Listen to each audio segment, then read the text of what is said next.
8వ స్థానంలో శని మహానుభావుడు ఉంటే మనకు ఆర్థికపరమైన ఇబ్బందులు, ఆరోగ్యం అనేది భంగం కలుగుతుంది, మానసిక ప్రశాంతత ఉండదు అని విశ్లేషణ అనేది జరుగుతుంది.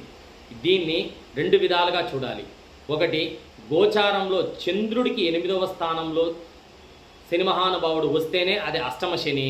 కానీ ఇక్కడ మీ యొక్క జన్మ జాతక చక్రంలో లగ్నానికి 8వ స్థానంలో శని మహానుభావుడు ఉండి ఆ యొక్క శని యొక్క దశ కానీ అంతర్దశ కానీ మీకు నడుస్తూ ఉంటే మీకు ధైర్యం అనేది ఎక్కువగా ఉంటుంది, ఆయుష్ బ్రహ్మాండంగా ఉంటుంది, ఆరోగ్యం అనేది బ్రహ్మాండంగా ఉంటుంది.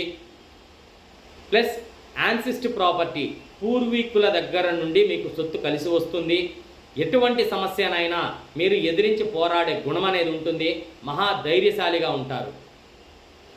దీన్ని లగ్నము నుండి 8వ స్థానంలో శని మహానుభావుడు ఉండి దశ అంతర్దశ నడిచినప్పుడు ఇలా మనం గమనించాలి.